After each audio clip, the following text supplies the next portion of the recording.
Hi everybody, today's just a quick short video explaining what this is. So people have asked me lots and lots of times on videos because they've seen this in the boot and then we'll get a message from somebody to say, Chris, what's this net thing in the boot for? So today this video is going to be all about that, what it's for, where to put it, how it gets installed.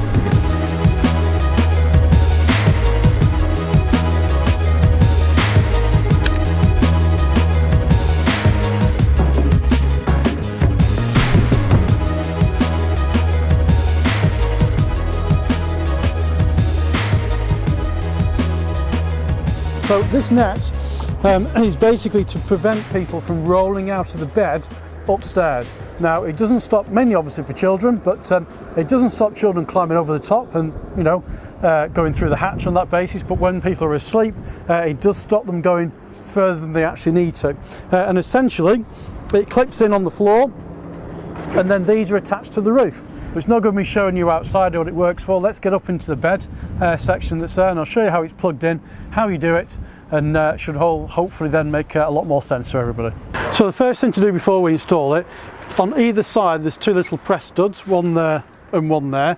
They need to be pointing down because they're going to be pressed in underneath your mattress. So the way to do it is get those first and put them on the mattress, and then you know that the bar in front of you then is what's actually going to go up on the section. So the first bit nearest to you goes up here and goes into that section there, and then the one at the other end here goes up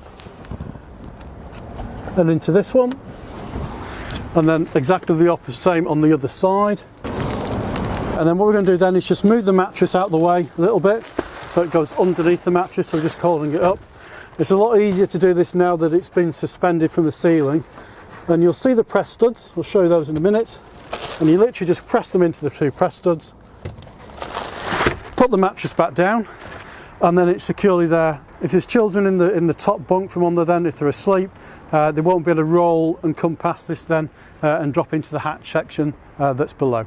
So just to give you a better view, as I said, that's the press stud we talked about earlier on, and where it actually fits into is just here where my finger is. So obviously you just clip that in there, so that's there. Your other one, as I said, is clipped on there at the side, so that's now in place, and then you just push this back over. Now obviously you can leave this up, but if you need to get people out, so your children out from the side, if you just unclip the first two so that they come off. Obviously you'll be doing this from Tim's position filming, but put those down, and then this will actually then go flat, that's there, so you can get easy access without having to take the rest of it actually off. Now when you put the bed away, there's no reason why you can't leave this up here, but what I would do though is I would unhook it from these clips so that it's not actually clipped in. So when you want to put the bed down, so doing this from here is not the easiest thing to do, to take the clips out, it's there, fold it back down so that it stays in the same place as in the poppers, so it's easy for next time it comes up. But I said I wouldn't leave them connected to the roof because obviously as this comes down onto the bed, you just want to make sure that it's not interfering with anything. From the recent Q&A we did, somebody asked about can you leave bedding up here, and the simple answer to that is not really.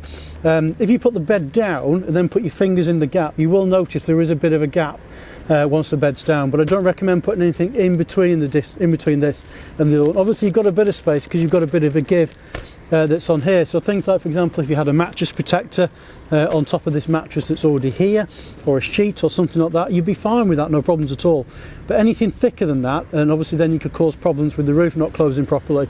So obviously things like sleeping bags are a no, duvets are a no probably, and things like that as well.